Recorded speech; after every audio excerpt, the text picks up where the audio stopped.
Boa noite, internautas, estimados colegas da Associação Nacional dos Advogados Brasileiros.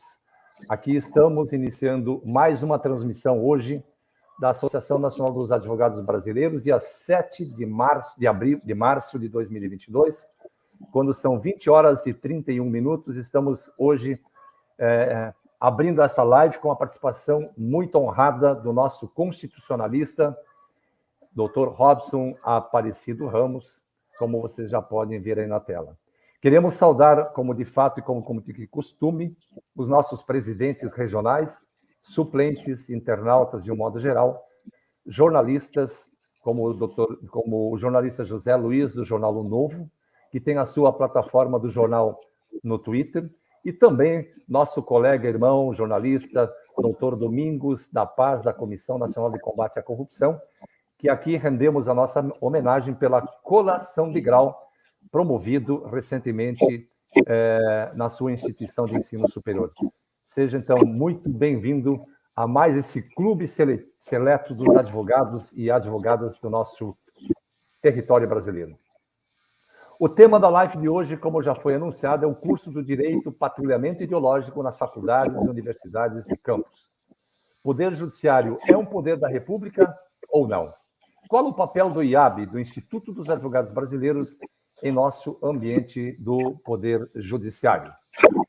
A outra questão que se impõe também, é o questionamento, Dr. Robson e prezados internautas. Por que jovens egressos nas universidades, faculdades e campos se curvam diante das ilicitudes ao se renderem aos caprichos de se submeter ao exame da OAB?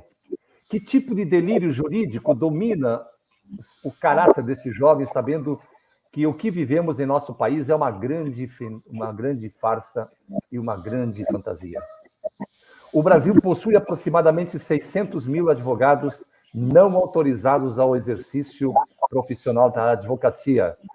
E quem é o responsável pelos danos morais e materiais causados a esses profissionais impedidos ao exercício da profissão de advogado?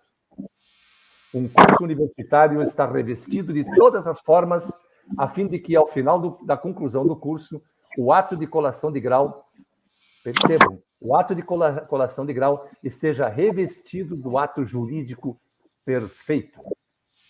O diploma é o título de reconhecimento da qualificação recebida.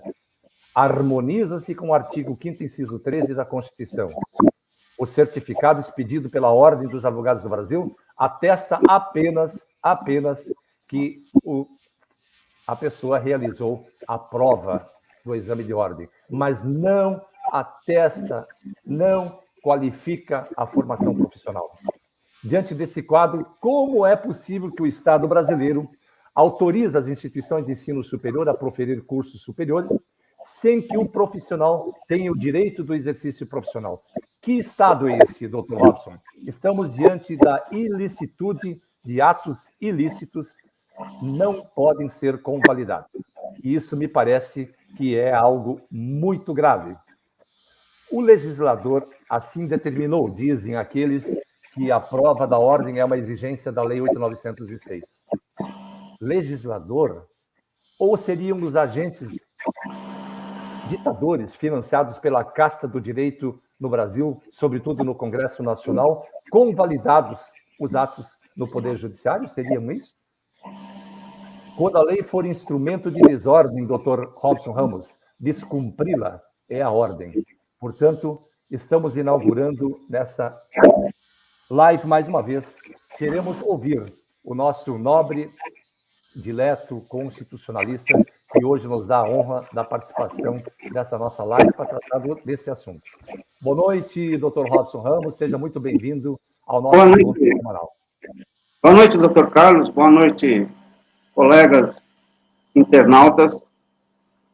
O tema de hoje é interessante e a gente já vem falando sobre ele há muito tempo, né? E a situação que a gente vê hoje no direito, ela está causando dando um susto nas pessoas. As pessoas estão impressionadas com o que está acontecendo atualmente. com as atitudes do Poder Judiciário como um todo, né? É muito comum a gente ver uma reação de espanto, né, da população inteira. Mas, infelizmente, o nosso problema é que isso não é uma novidade, isso é um desconhecimento nosso. Nós não tínhamos noção de como a coisa realmente funciona, né? A questão é que, antigamente, há muito tempo atrás, várias décadas, eu diria, os juízes, né, os magistrados, os ministros, os desembargadores, os juristas, advogados de renome, eles tinham uma postura diferente, eles gostavam de passar uma imagem de respeitabilidade, de isenção, de seriedade. Então, eles tinham uma postura que fazia até a população ter respeito, né? Admiração por um juiz. Quem não admirava um advogado naquela época, né? Até era o sonho da juventude, ou de todo pai, ter um filho juiz, um filho advogado, um filho promotor. Isso era uma coisa que era um motivo de honra para a família, para os amigos, né? Ter um amigo juiz, um amigo promotor, um amigo advogado, era algo muito nobre, né? Por quê? Porque ele tinha uma postura, né, de seriedade, de pessoa séria, de pessoa isenta, neutra, de alguém que realmente quer a justiça, aquilo que é correto, que é justo, que é nobre, né? A última esperança da população era a justiça. Quando as pessoas estavam com um drama muito complexo, né? Um sofrimento muito grande, oprimidas, o último recurso que a pessoa tinha era o Poder Judiciário, né? Então, o Poder Judiciário tinha muito respeito da população, mas graças a essa postura, né, de isenção, de lisura, de honestidade dos seus representantes, né? Porém, essa postura é que passava a imagem do Poder Judiciário para a gente. Quando eu entrei na faculdade de Direito, né, eu também tinha meus ídolos ali dentro, né, alguns professores que eu admirava, né, pessoas com 80 anos, alguns professores muito velhinhos, assim, tinham muito conhecimento, e passavam aquela imagem, né, para a gente de respeito. Todo mundo tinha uma admiração. Juízes, eu tinha professor juiz, que eu admirava. E a sociedade toda tinha esse comportamento. Porém, o que a gente não sabe é que não era bem assim. Tudo isso que a gente está vendo hoje, né, e que choca a gente, na verdade já existia. É que a gente não percebia porque a gente via a imagem de respeitabilidade dos membros do judiciário. Hoje não, hoje eles são pessoas exibicionistas, querem ser estrelas, a gente vê toda hora na televisão. Naquele tempo, ninguém sabia nem que o STF existia. Muitas pessoas na rua, as pessoas mais simples, né, de menos cultura, se perguntasse o que era o STF, ninguém sabia dizer o que significa essa sigla. E muito menos quem são os membros do STF. Não era uma coisa comum as pessoas terem esse conhecimento. Hoje, até lá numa fazenda, tem os confins do país, um matuto sabe o que é STF, o que significa, e quem são os membros, conhece tudo. Sabe mais sobre o STF do que sobre o time de futebol. E antigamente era o inverso. Então, esse exibicionismo que existe hoje dentro do STF, a gente fala STF, mas não é só o STF, é o Poder Judiciário como um todo. Sim. Todos se tornaram muito estrelas, né? Todo mundo quer aparecer muito, principalmente nas últimas décadas, né? E isso fez com que o povo começasse a prestar mais atenção no Poder Judiciário. Doutor Watson, é esse o exibicionismo, essa coisa de querer transpor para a população aquela seriedade que não existe? reflete naquilo que aconteceu outro dia de um desembargador ter atrás de si um quadro como se fosse uma prateleira, uma hora para outra, essa prateleira caiu, como todas as prateleiras do direito no curso de Direito no Brasil caíram, pelo STF. Exatamente. Então, é uma coisa que eu também notei muito ao longo da vida. Olha, quando eu fiz o curso de Direito, eu não fui pegar, fiquei acho que mais de 30 anos, sei lá, anos, mais de 20 anos, pelo menos, tem na faculdade o diploma, né? Porque eu nunca dei valor para o diploma em si. Eu acho que não é o diploma que traz o conhecimento. E, por outro lado, eu via muitos colegas que tinham uma parede que a gente não enxergava nem a cor da parede, de tanto quadrinho com diploma na parede, né? Só que quando a gente ia conversar, a gente via que era o conhecimento dele ficava pendurado na parede. Mas a questão que a gente está discutindo é essa coisa que realmente hoje está chocando a sociedade e a gente tem que encontrar uma explicação para isso. A primeira explicação a gente tem que voltar ao passado, né? Como eu disse, tudo que a gente vê, esse ativismo judicial, que hoje é uma coisa bem explícita, né? Todo mundo vê o juiz atuando ali em prol de uma ideologia, em prol de um partido, de algumas ideias, né? Que às vezes nem são, às vezes não, na maioria das vezes, não são nacionais, vêm de fora, mas ele defende aquele ideal, aquele ativismo. Isso não é novidade, isso já existia há muito tempo. A gente só não percebia, e eles também não faziam questão que a gente notasse. Como eu disse para o senhor já uma vez, eu tenho aqui um livro, que é da época que eu fiz faculdade, é de 1990, mas é até a 18ª edição. Esse livro é muito antigo. E esse livro, né? Deixa eu mostrar ele aqui, ver se aparece aí. Está aqui. Esse livro aqui, ele tem tudo. Mostra de novo aí, doutor. Mostra de novo. Esse livro aqui Continua com ele na tela. Continua ele na tela. Continua. Mais para isso. Aí, perfeito. Curso de Direito Constitucional, Manuel Gonçalves Ferreira Filho, né? Esse é 1990, mas a primeira edição é de muito tempo atrás. Essa aqui é a 18ª edição. Esse livro é como se ele estivesse fazendo previsão do futuro, porque tudo que está acontecendo aqui, ele já comenta, ele já fala. Fala, inclusive, aqui, ó, sobre separação de poderes, que não existe. Então, só que essa parte aqui, o professor, na faculdade, ele pula, né? Ele não comenta. Ou fala muito superficialmente. Na época, né? Hoje não, hoje é escancarado, hoje é muito pior, né? Hoje eles não têm nenhum receio de falar abertamente sobre esses assuntos. Aliás, nem precisa, né, doutor? Porque se nós estamos verificando, por exemplo, o deputado federal preso sem processo, o princípio do início do processo penal, o princípio da existência de lei para ser considerado crime, aliás, a nossa Constituição é uma Constituição principiológica, por isso, dentro dela, tudo vala comum.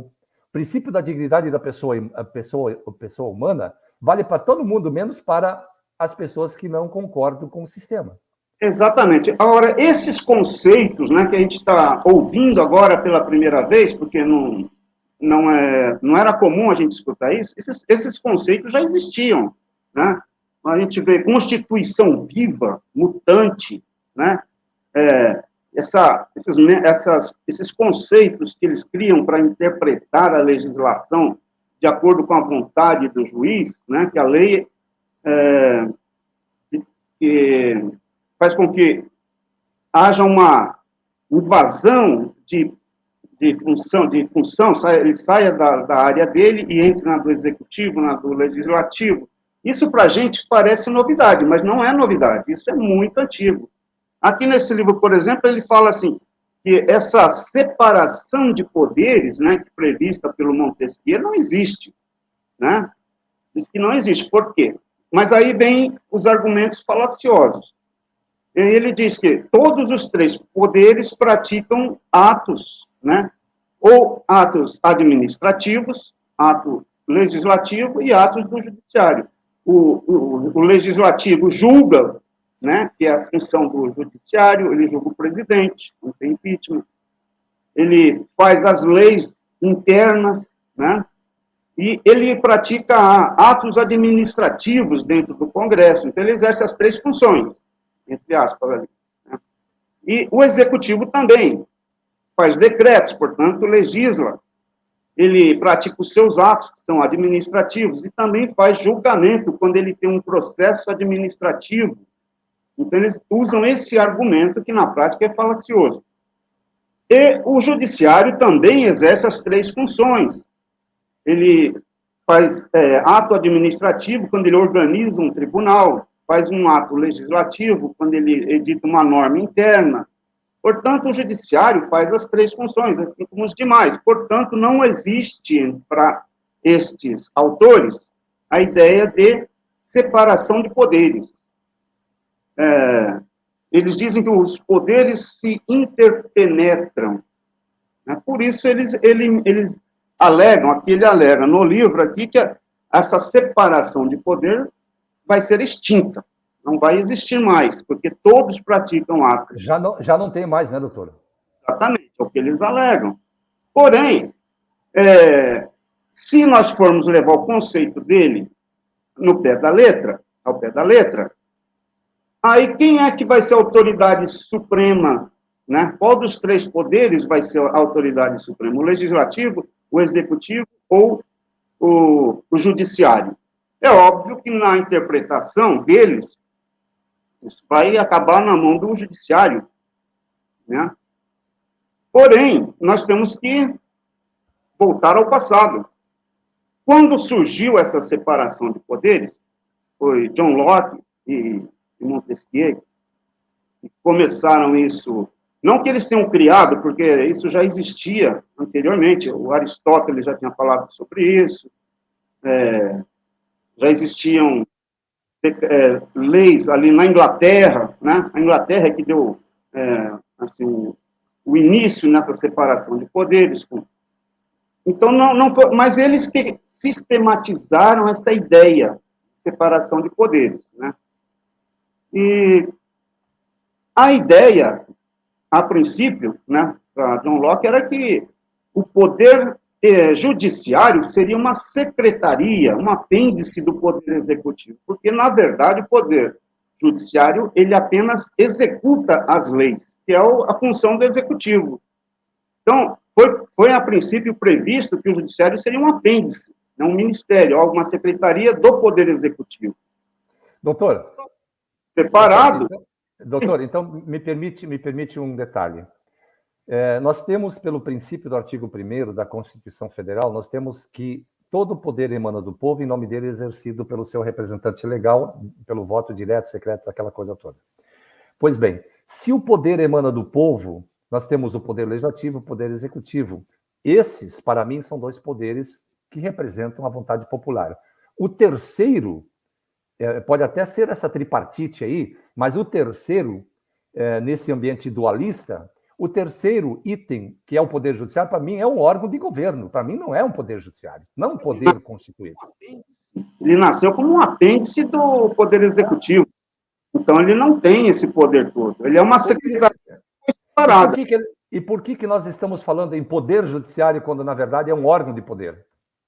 Órgão de justiça. Exatamente, é que para evitar que o judiciário, na época, como secretaria, um ministério do Poder Executivo, fosse influenciado, tivesse receio, né, de julgar os membros do Poder Executivo, eles criaram ele à parte e criaram um poder separado. Mas ele já nasceu com uma função, né, mais específica. Então, ele não tem esse poder que eles acham que tem. O problema não está aí, o problema está exatamente numa situação que é mais complexa ainda, e que dificulta a compreensão das pessoas. Por exemplo, eles fazem uso de argumentos que são criados filósofos, sociólogos, psicólogos, por juristas, né? E eles utilizam de uma estratégia para ganhar um poder que eles não têm. Então, eles ganham na base da lábia, da conversa.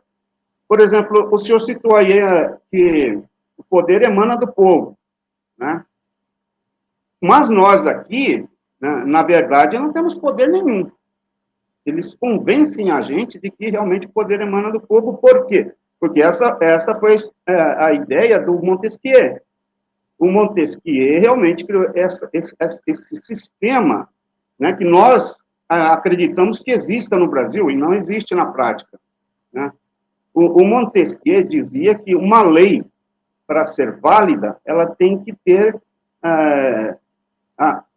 o consentimento da população. Uma lei é um contrato, né? Montesquieu. Montesquieu e o Rousseau também fala sobre isso. A lei é um contrato. E o senhor só é obrigado a cumprir um contrato se o senhor tiver assinado esse contrato. Se duas pessoas numa sala fazem um acordo, a terceira está lá fora e não participou da elaboração desse acordo, não tem obrigação de cumprir esse contrato. É o que está no contrato social, né, do Montesquieu, e também faz parte da ideia do Montesquieu, do Rousseau, né? Rousseau e Montesquieu, eles falam bastante coisas parecidas, ou um pega a ideia do outro, muitas vezes. Mas a ideia é que o consentimento tem que sair da população, e isso, né, faz parte da lei, do processo de criação de lei, né? Doutor, Oi. Eu gostaria de compartilhar um pensamento de Rui Barbosa que traduz exatamente essa questão. Ele disse, num dos discursos dele, né, lucram com a desordem os governos desacreditados, que vivendo apenas de viver, tendo violado todas as leis, faltado a todos os deveres, perdido toda a estima pública, necessitam de romancear revoluções que recomendem o zelo da administração pela estabilidade da paz. Autorizem a perpetração de insídias contra o direito desarmado e encubram na confusão das ruas a mão da polícia que passa, executando os seus cálculos de eliminação homicida. Veja que isto vem ao encontro disso que o doutor está falando, né? Os políticos se traduzem, primeiro, nas grandes figuras patéticas, vamos assim dizer, que querem ingressar na vida política representando uma fatia daquele povo a quem ele proferiu uma série de mentiras, porque ele sabe que não vai poder cumprir quando eleito. Mas o povo acreditou nele. E aí? Como é que nós podemos mudar esse ambiente? Será que através do voto? O Bolsonaro tem usado uma expressão que é uma verdade que serve para a gente o tempo todo. Ele tirou da Bíblia, né? Conhecereis a verdade. A verdade vos libertará. Exatamente. Essa é a única saída que nós temos, né? Porque o que tem mantido a população na escravidão é a falta de conhecimento, falta de informação. Por exemplo, quando a gente falava sobre a ideia do Montesquieu, que o poder emana do povo, o que eles fazem? Eles criam uma ideia, um conceito oposto e defendem aquela ideia oposta. Então, para contrapor o Montesquieu, tem um outro cidadão, chamado Sieyès, que diz que o poder não emana do povo. O poder emana da nação, e que o povo apenas elege o representante da nação, e esse representante da nação não deve satisfações ao povo, mas sim à nação, que é uma entidade abstrata. Mas composta por pessoas, doutor. Esse é o grande ponto que precisa ser... Não existe nação, vem de nacionalidade, de povo, de estrutura. E pátria é país, é território, né, doutor? Exatamente, mas eles têm filósofos para inventar o que eu chamo de estelionatos intelectuais, para enganar a população, né? Esse é o ponto. Então, mas eles conseguem enganar o povo porque falta informação, né? E isso não é de hoje, isso vem de muito tempo. No Brasil, nós fomos ter aqui a primeira universidade em 1827, e só de direito, né? Aliás, não era universidade, era uma faculdade. E nos Estados Unidos, em 1623, já existia uma universidade, já tinha várias faculdades, todas as cidades tinham escolas. Então, esse é o nosso problema. Então, nós, além de não termos informação, e essa ausência de informação é uma coisa estratégica, como se diz,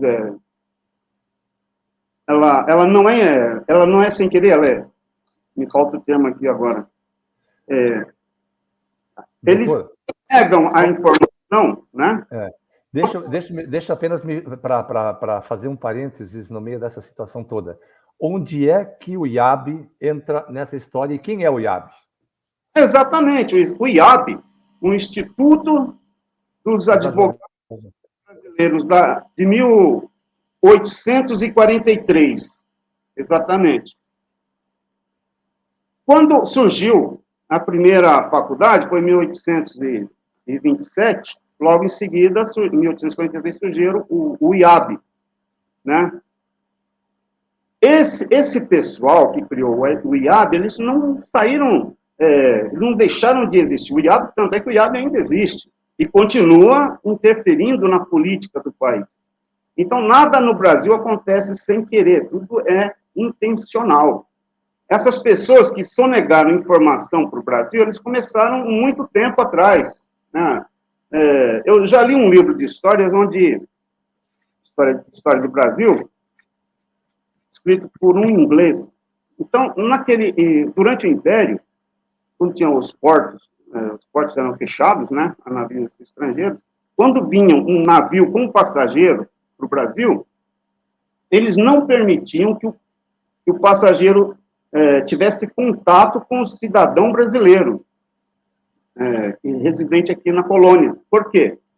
Porque eles não queriam que o brasileiro tivesse informação do que acontecia na Europa. Lá já tinha tido Revolução Industrial, Revolução Francesa, já tinha tido um monte de transformações, e aqui vivia ainda como se estivesse na Idade Média, né? Então, veja que o grande problema nosso é o cerceamento à informação. Por isso que isso continua acontecendo, né? Até hoje, as universidades, hoje, elas sonegam informação. Eu voltei a fazer uma faculdade, falei para o senhor, estou fazendo um outro curso, né? E eu vejo que ali não é mais como era antigamente. Em 1980, eu entrei em uma faculdade de engenharia química. Era completamente diferente o sistema, né? Hoje não, hoje você entra, é uma coisa assim, muito superficial, né? O conhecimento, a informação, o negócio, em vez de melhorar, piorou. Então, um curso superior hoje, ele também já caiu a qualidade, não é igual ao que era em 1940, 1950, 1960. Então, veja que nós estamos conforme o tempo passa, a gente continua tendo a informação sonegada, né? Esse é o nosso problema, e isso não vale só para as pessoas que têm um curso superior, não adianta nada hoje de um curso superior, porque você não recebe aquele volume de informação que deveria. Inclusive, o curso de Direito, que é um curso super importante. O que a gente está vendo dentro de um curso de Direito hoje? Informação sonegada. Eles tentam mudar a cabeça da população passando uma informação absurda. E o patrulhamento ideológico, né? Exatamente. O ativismo judicial. Hoje é uma coisa explícita. Por exemplo, o ativismo judicial, para a gente, ele é escancarado, as pessoas estão ouvindo isso pela primeira vez, né? Mas isso já existia, está aqui nesse livro que eu mostrei agora. A gente olhar aqui, tem um monte de ativismo judicial, que é a defesa, né, de certas ideias que a gente nem sabia que existiam, porque a gente não chegava para a gente, né? Quando se fala em direito pró-réu, o que é isso, na verdade, né? Porque o direito devia ser pró-sociedade. Pró-sociedade. Né? Pró-sociedade. Foi para isso que ele foi criado, e não pró-réu. Só que a coisa foi evoluindo, deixou de ser uma coisa pró-réu. Réu, quem é o réu? O réu é quem está sendo julgado, né? E deixou de ser pró-réu para se tornar pró-criminoso. E depois evoluiu mais, se tornou pró-crime. Hoje o direito não é pró-sociedade, nem pró-réu, nem pró-criminoso, ele é pró-crime. A ideia de se descriminalizar todos os delitos. Esse princípio existe. Pode falar. Então, veja só, mas isso não chega na faculdade. O estudante de direito não aprende isso nos livros. Pelo contrário, ele vai aprender exatamente o contrário de tudo isso. A origem, né, dos conceitos é que não chega. Quando falavam para a gente que o criminoso, né, ele é uma vítima da sociedade, qual é a origem desse conceito? Né? Ninguém explica, ele só fala, olha, a sociedade cria o criminoso, e a sociedade é uma vítima, aliás, o criminoso é uma vítima da sociedade. Todo mundo escuta isso desde que é criancinha, mas qual é a origem disso? Ninguém fala, então eles estão só negando informação. A origem disso está em Emile Durkheim. Ele dizia que a sociedade cria o criminoso por quê? Porque ela faz leis que impedem que o homem realize a sua vontade. Então, se ele quer estuprar uma mulher, e existe uma lei que proíbe, para realizar a vontade dele, ele precisa burlar aquela lei. Aí ele se torna um criminoso. Se a lei não existisse, o seu ato não seria um crime. Então, quem cria a sociedade é o criminoso. Por isso, ele é uma vítima da sociedade. Esse conceito não passa para ninguém. Né?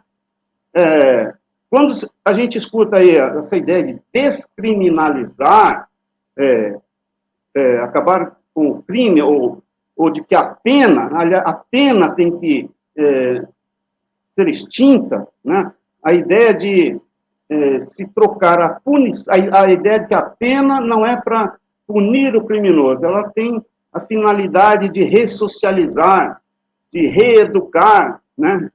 De onde saem essas ideias? Né? Eles só colocam isso para o aluno, mas não explicam a origem desse conceito. De onde está a origem desse conceito? A origem está em outros filósofos que nem são da área do direito. Né? Tem o Max Stirner, ele diz que o homem não pode ser punido pelo Estado, porque quando realiza os seus desejos. Então, eles defendem a ideia de que o Estado não pode punir o ser humano por realizar sua vontade. E ele tem o direito de roubar, sequestrar, matar, escravizar, se lhe for conveniente. E que o único limite para a sua vontade é a força do outro homem. Dr. Robson, eu vou, desculpa interrompê-lo, mas eu vou fazer aqui um questionamento aqui. Tem o jornalista do jornal O Novo, o jornalista José Luiz, está perguntando, poderia nos dizer o que é realmente a OAB?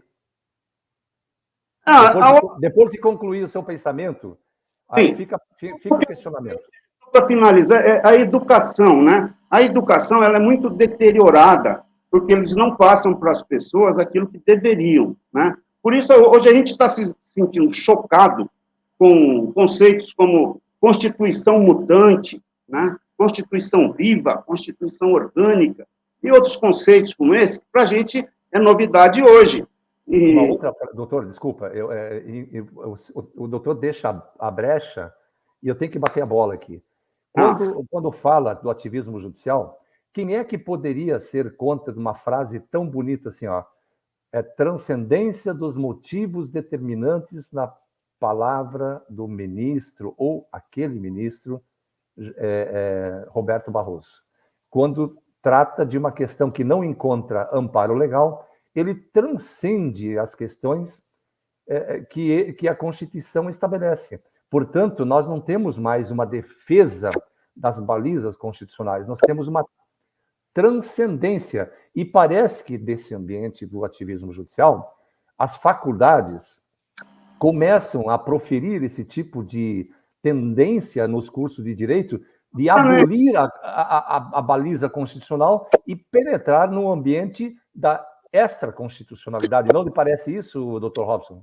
Isso, eles violam Na verdade, isso é um daqueles processos que a gente chama de desconstrução. A gente já ouviu muito desconstruir, ressocializar, reengenharia, né? Então, são estratégias que eles usam para mudar a mentalidade das pessoas, a opinião das pessoas, a reação das pessoas, a indignação das pessoas.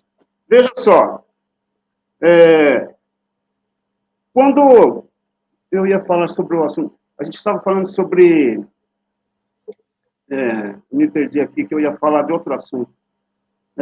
Quando a gente vê a questão do ativismo judicial aqui, né, e desconstrução, reconstrução social, o que a gente vê é que existe uma estratégia muito antiga, né,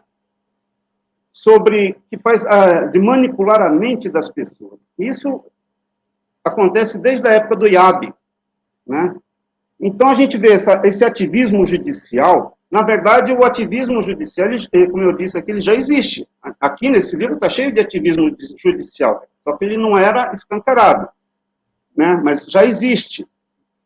A questão do ativismo judicial, na verdade, as pessoas...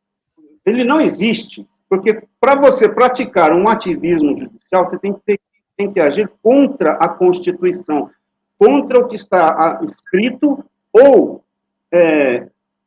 determinar que um direito que não existe, né? O direito, eu aprendi na escola que o direito só existe se estiver escrito.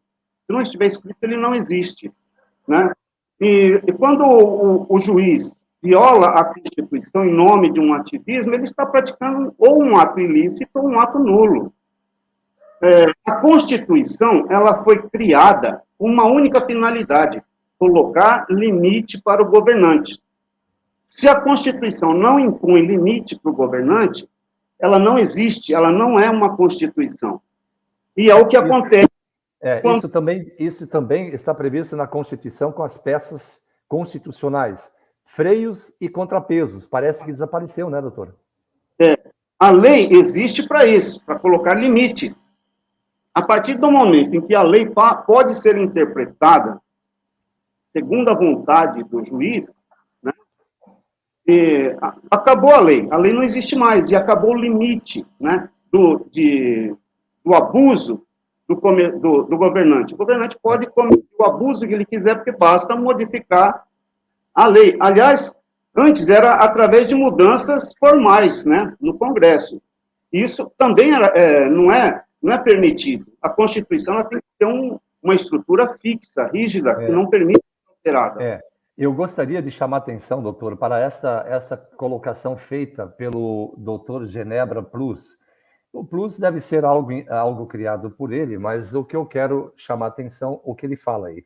Vocês precisam de uma representatividade maior na Câmara dos Deputados e no Senado Federal. Eu destacaria nesse comentário que eu não concordo, embora... porque o Congresso Nacional está dominado em todas as épocas, em todas as eleições, de advogados, independente de deputados e senadores. Nada a ver, porque o legislador, quando fala, o legislador escolheu... Lembra que nós falamos no início da nossa live? O legislador assim preconizou, o legislador assim previu. Não foi o legislador. O legislador é figura decorativa. Gente, vocês não fazem ideia o que é aquele parlamento brasileiro. E ele se curvou de forma covarde, né, sórdido, diante das ilicitudes praticadas por uma Suprema Corte fora do esquadro, fora das linhas constitucionais.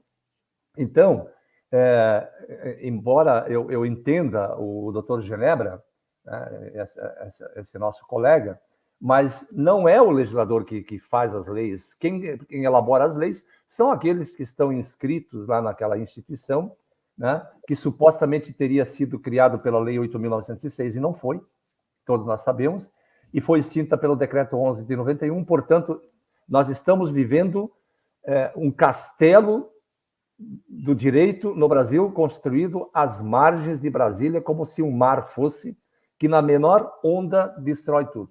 E a onda está chegando, doutor Robson Ramos. A onda de desconstruir essa narrativa mentirosa está em curso. A ANB está trazendo a velhinha, aquela, sabe? Nós estamos saindo do mito da caverna, doutor Robson Ramos. Lembra aquele filme de Platão, do mito da caverna? Nós estamos saindo do mito da caverna, estamos indo para a luz, para o facho de luz, que o sol está começando a iluminar os nossos pensamentos. É isso que nós temos que fazer, buscar o conhecimento mesmo onde ele esteja escondido, porque a subjetividade é algo muito sério nesse país. Continuando isso que o senhor disse, o processo de elaboração de uma lei, e complementando o que disse o doutor Genebra, a gente tem a impressão de que é o Congresso que faz a lei, mas o processo de produção de uma lei é muito mais complexo do que isso, e na verdade, muito camuflado. Por exemplo, antes de se produzir uma lei, existe um processo de mudança de mentalidade. Vamos imaginar aqui o caso bem esdrúxulo, mas que já aconteceu no passado, é que as pessoas já não se lembram mais. E conforme as gerações vão morrendo, aquela história vai se apagando. Mas no passado, se for feita uma pesquisa esse absurdo que eu vou falar aqui, já aconteceu. É que o povo já não se recorda mais. Por exemplo, hoje o estupro causa uma comoção social, uma indignação, uma revolta. Se uma mulher for estuprada, o estuprador vai ser linchado, vai ser assassinado. Todo mundo quer matar o estuprador de uma mulher, né? É muito comum, hoje em dia, a gente vê aí gente sendo linchada porque é um estuprador. Então, o que existe hoje é uma indignação da sociedade contra o estupro. Mas como que você faz, o que eles fazem para acabar, tornar o estupro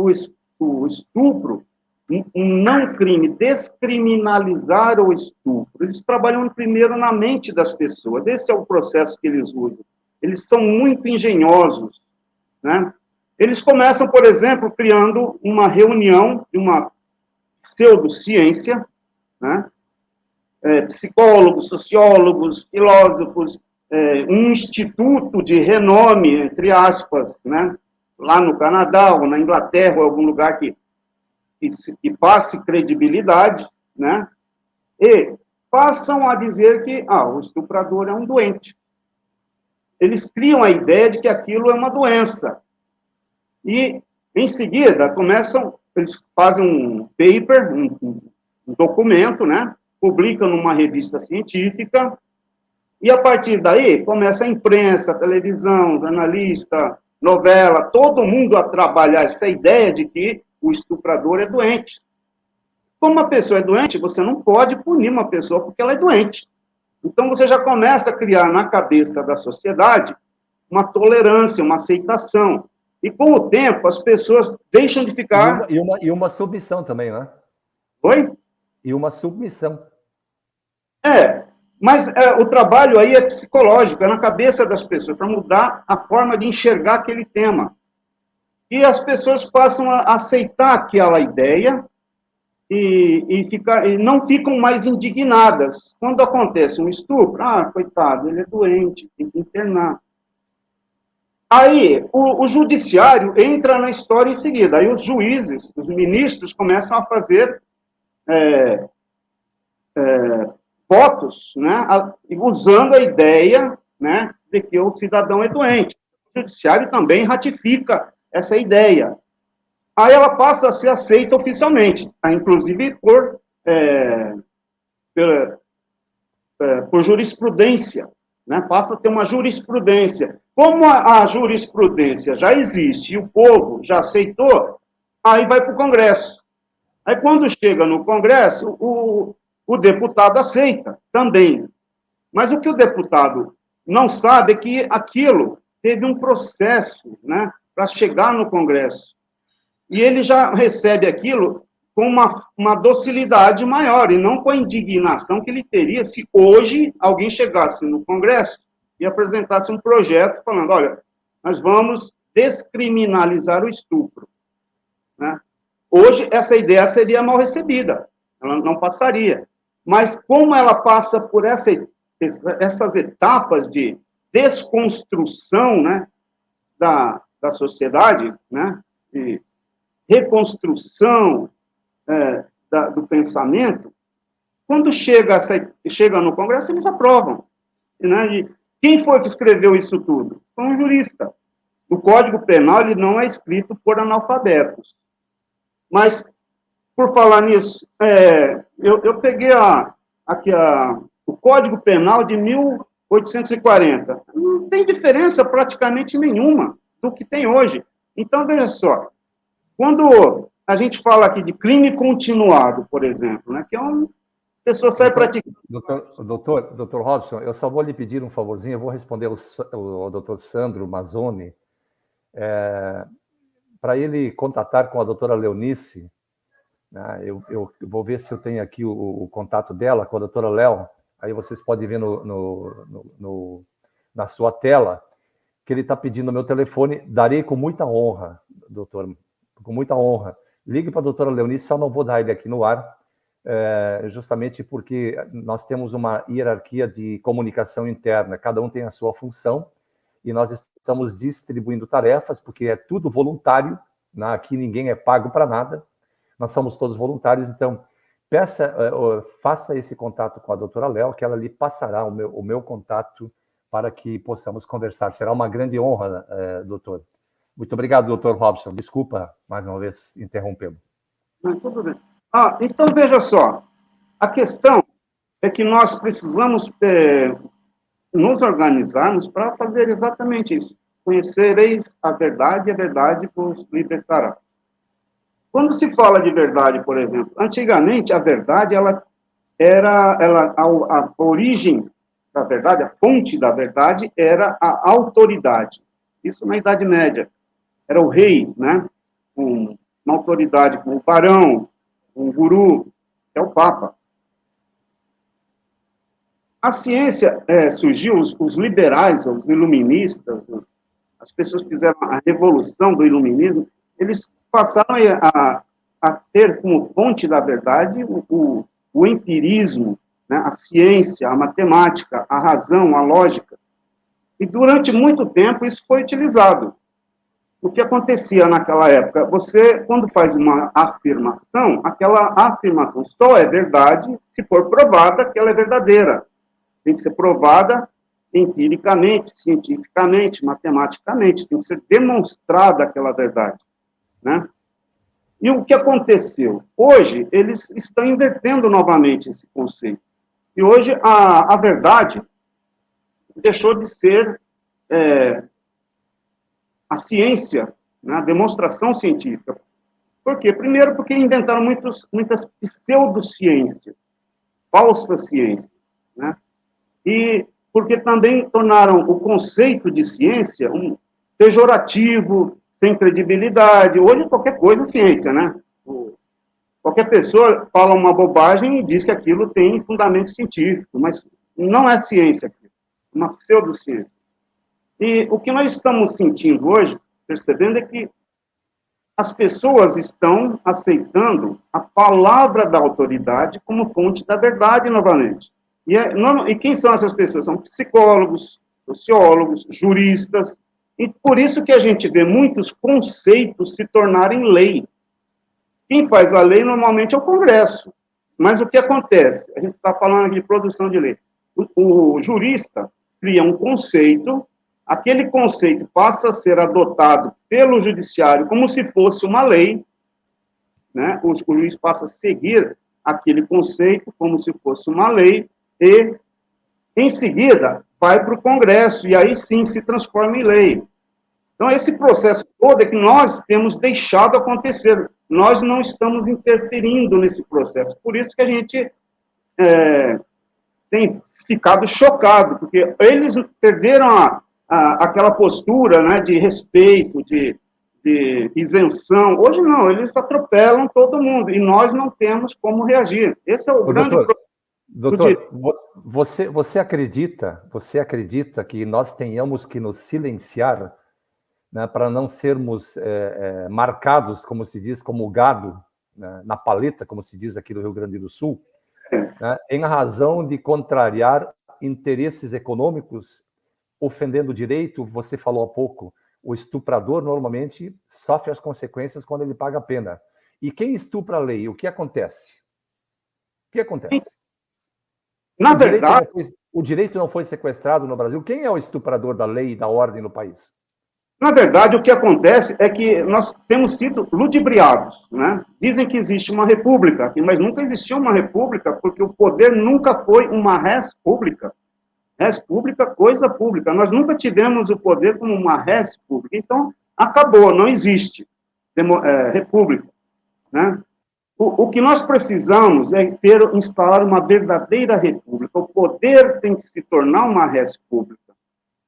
Como acontece, por exemplo, nos Estados Unidos. Os Estados Unidos é tão odiado pelo povo que é não ocidental, né? Quem são os não ocidentais? É a Rússia, China, islâmico, lado árabe. O pessoal que é não ocidental odeia os Estados Unidos, porque ele é o modelo que mais se aproxima da república. Apesar de que já estão invadindo lá também, mas o país que mais se aproximou do ideal de república foi os Estados Unidos. Por isso que ele é odiado. Nos outros países existe uma pseudo, uma falsa república, para nós passar a ideia de que aqui existe república, né? E no outro lado, quando surgiu a ideia de república, ela não foi implantada em todos os lugares, né? Os países árabes não implantaram, a Rússia, a China, né? E outros países europeus também, eles não implantaram a república exatamente como ela é idealizada, mas os americanos chegaram perto disso, por isso eles são odiados. E o que isso significa? Você morou quantos anos nos Estados Unidos, Dr. Robson? Morei uns 15 anos lá. Mas foi em Utah, né? Veja a república, o senhor me lembrou, o que é a república? O que é o res pública? O poder ser do povo. Por exemplo, a cidade que eu morava lá, eles queriam colocar um supermercado no bairro, né? Só que o supermercado, num bairro popular, onde as pessoas moram, ele causa certos transtornos para o morador, porque racha a parede, trânsito de caminhão, perturba o morador. Então, o que acontece? Foi feito um plebiscito. Então, no plebiscito, ficou decidido que não. E o prefeito não pôs. Por quê? Porque quem manda é o povo. Então, ali sim, o poder é uma res pública, né? Houve uma época em que o prefeito quis trocar todos os cabos de telefone, que eram antigos, né? E eles queriam mudar para essa tecnologia nova, os cabos modernos, fibra ótica, né? Então, o que aconteceu? O prefeito fez um orçamento, viu quanto custava e quanto ia ficar para cada morador e por quantos anos eles iam ter que pagar aquela taxa e eles iam acrescentar na conta de luz. Se não me engano, dava $8 por pessoa na conta de luz. Inclusive, eu recebi algumas. Então, o que aconteceu? Teve um plebiscito. A população aprovou. Então, foi feito. Por quê? Porque o povo aprovou. Se o povo aprova, pode. Se o povo diz não, não pode. Na Califórnia, tinha um governador, antes de entrar o Arnold Schwarzenegger lá, o governador tinha suspeita de corrupção. Porque lá em San Diego existiam algumas casas de show, né? Striptease, que não podiam ficar dentro da cidade, e tinha que ser fora da cidade, e havia a suspeita de que alguém estava levando dinheiro para permitir. A polícia, lá, o xerife, né, investiga, descobre que tem gente, autoridade dando cobertura para isso, e o que aconteceu? Houve um impeachment. Ou seja, o povo tem poder, né? E isso vale para as leis também. Quando vai ter eleição, existe uma espécie de um plebiscito. Você não vota só no candidato, você aprova a lei. A lei tem que ter o sim da população, antes de passar a valer. Então, essa é a diferença. O poder é uma res pública.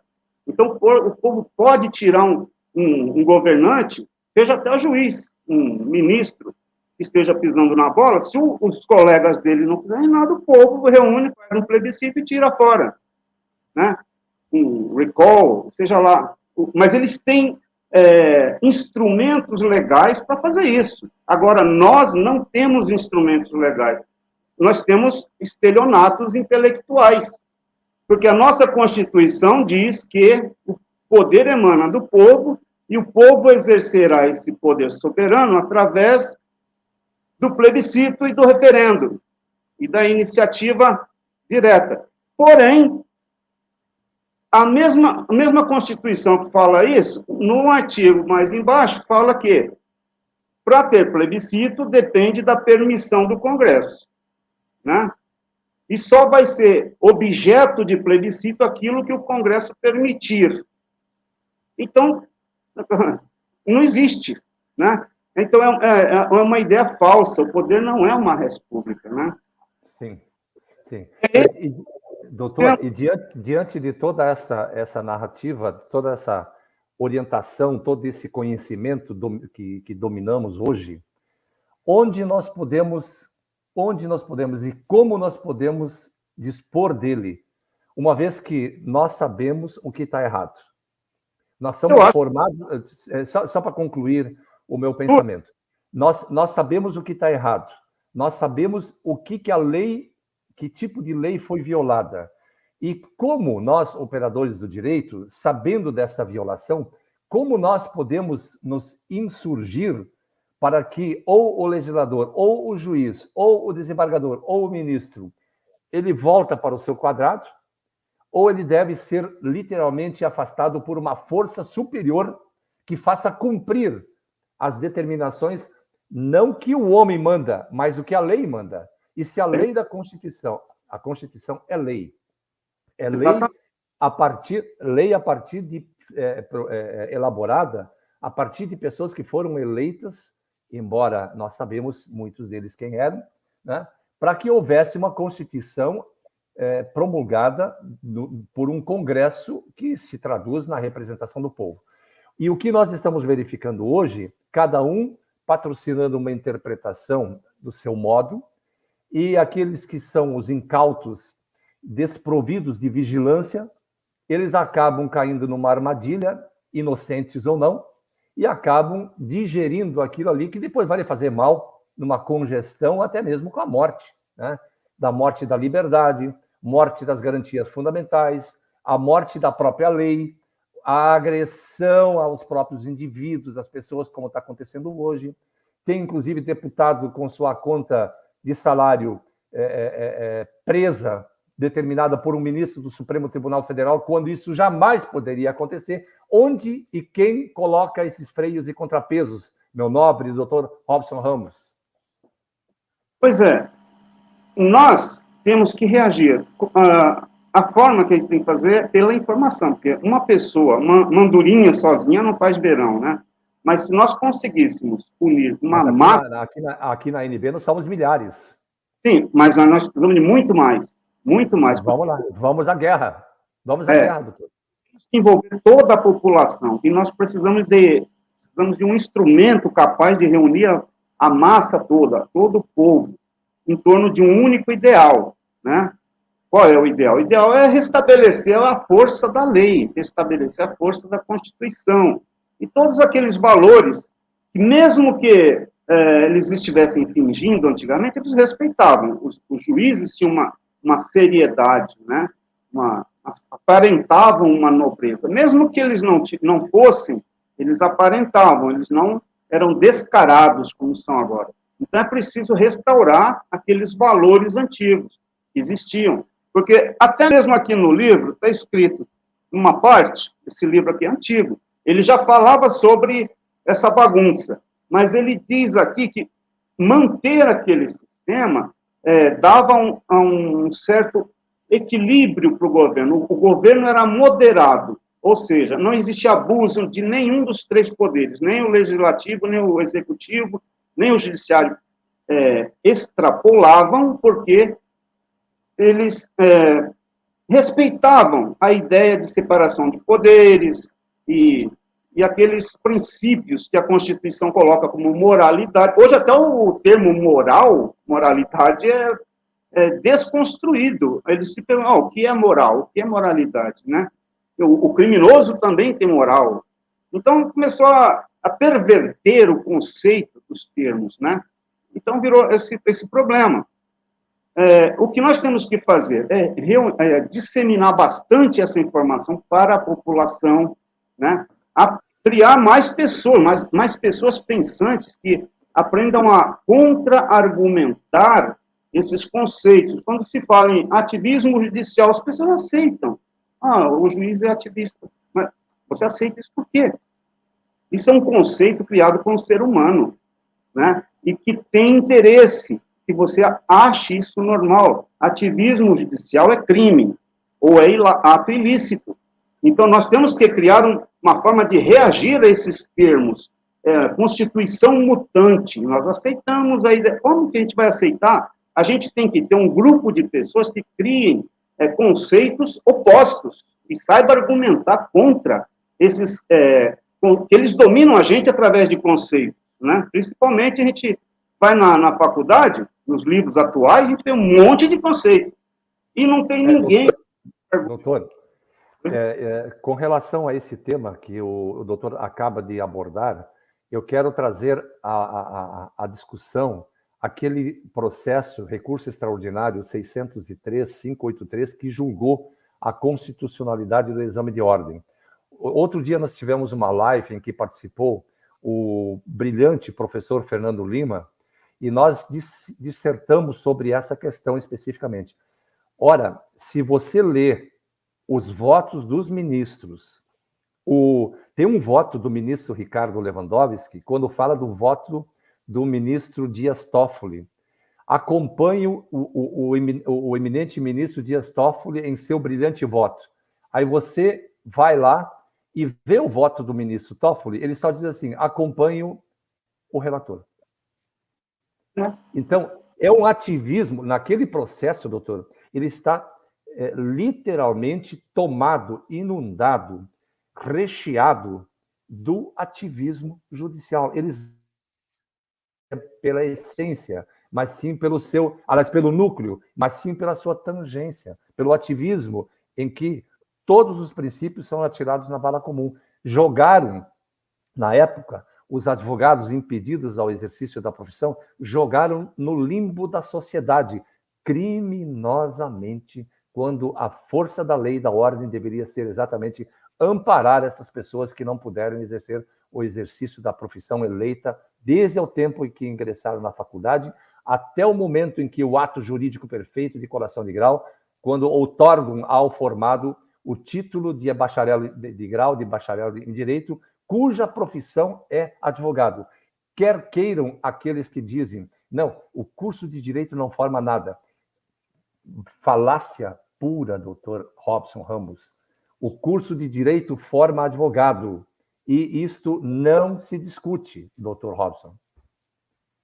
Exatamente. O que acontece e que eu acredito, eu acho que a gente não está sendo arrogante, né? Em falar isso, acho que o nosso grupo, né, nosso grupo da ANB, foi pioneiro em começar a ler o voto dos ministros e contestar o que está escrito ali. Porque ninguém fazia isso antigamente, todo mundo. Olha, a votação foi 5-4.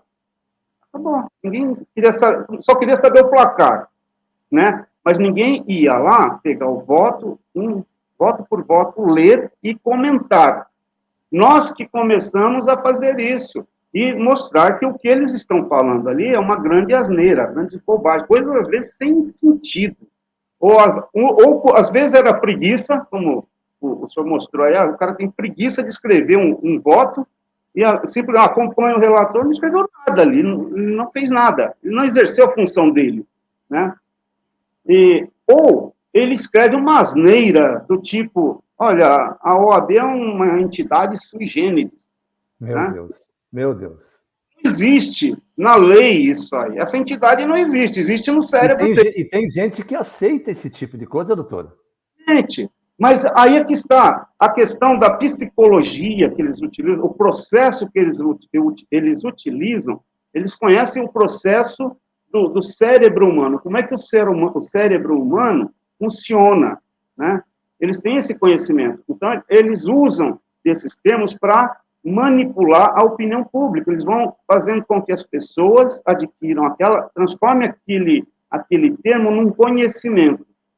A pessoa passa a achar que aquele termo é dele, é um conhecimento que é propriedade dele, foi criada por ele. Ele passa a defender aquela ideia como se ela fosse dele. E ele não questionou, ele foi incorporada nele apenas. Por isso que a gente vê muito advogado defendendo um raciocínio que ele apenas absorveu. Ele nunca foi lá questionar o que é aquilo, de onde saiu aquela ideia, né? Por isso, a gente vê muita gente defendendo, olha, jornalista, estudante, eles vão implantando na consciência das pessoas aquilo como se aquilo fosse um conhecimento, mas é uma informação falsa. E as pessoas... Por fim, doutor, respondendo à pergunta do jornalista José Luiz, quem é a OAB? A OAB, nós temos a OAB, a ideia de que a OAB surgiu em 1930, né, no governo do Getúlio Vargas, né? Essa é a ideia oficial. Mas a OAB já existia na época do Império. O IAB é um instituto dos advogados que surgiu, né, para criar a OAB. A OAB já é uma ideia da época do Império. E quando a gente pega o estatuto do IAB, o artigo 2º já fala que a finalidade do IAB é criar a OAB. Então, o que é essa OAB? Né? Lá na época do Império, eles tentaram implantar a OAB. Porém, os senadores da época do Império já perceberam a manobra. E já diziam que o que eles queriam, através da OAB, era criar um organismo que tivesse mais poder do que o imperador. Estado paralelo. Exatamente, era um Estado paralelo, né? E foram barrados, fizeram várias tentativas e não conseguiram. E, desde aquele tempo, eles já usam esse argumento de que existe excesso de curso e que o curso é de má qualidade. Em 1827 foram criados os cursos universitários aqui no Brasil. Curso universitário não, a Faculdade de Direito. 1831 foi a primeira turma, apareceu a primeira turma de advogado. Portanto, não tem como, em 1843, o Brasil ter tanto advogado que seria capaz de abastecer 10 países. E esse é o argumento que eles usaram no Senado. A falácia de todas as outras vezes. Eles alegavam que o Brasil tinha tanto advogado que seria capaz de fornecer para 10 países. Isso é uma mentira. E diziam que a qualidade era péssima, por isso eles não podiam sair da faculdade e exercer a profissão. Eles precisavam trabalhar no escritório de um advogado por 5 anos e só após a aprovação desse mestre é que ele poderia exercer a função dele, né?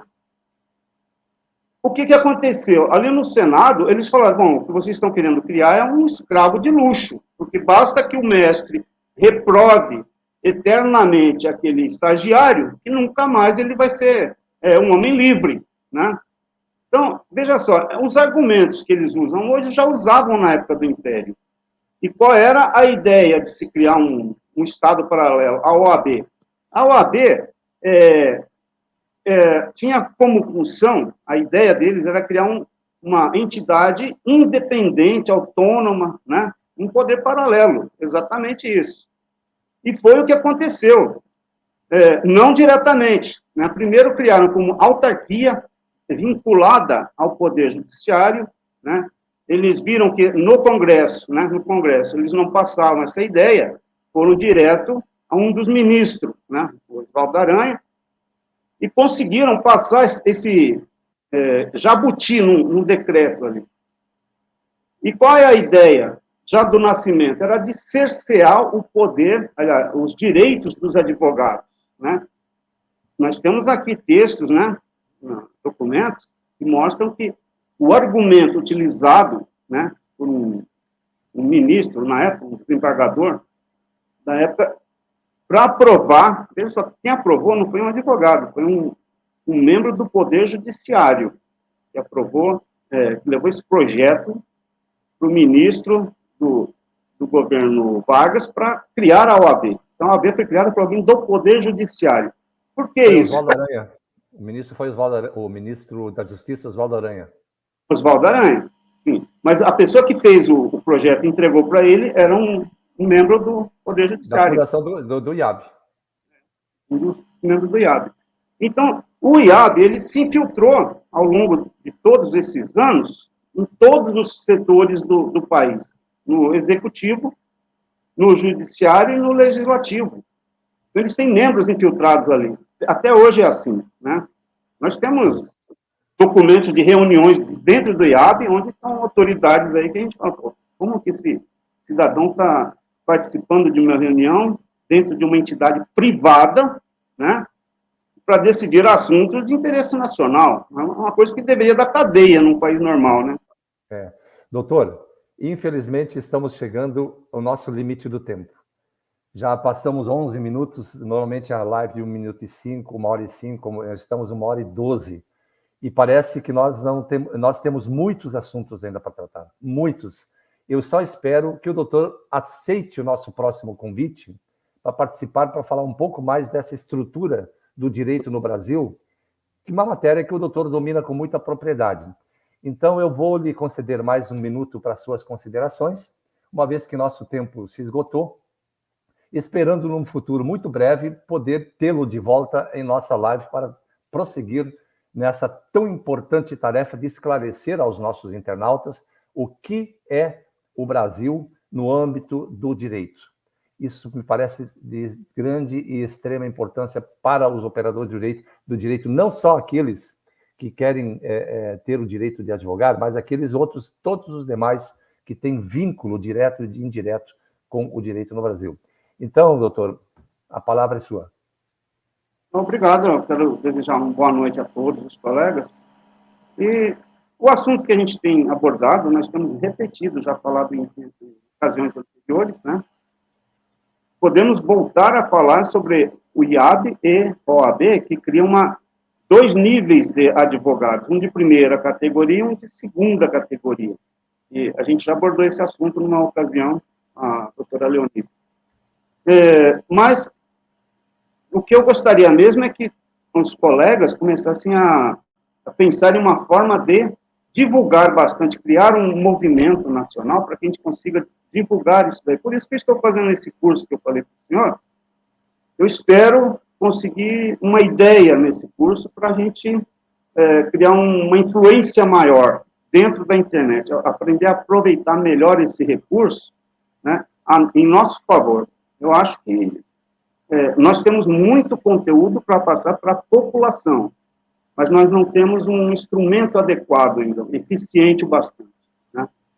Então, eu espero que a gente consiga isso futuramente. Muito obrigado.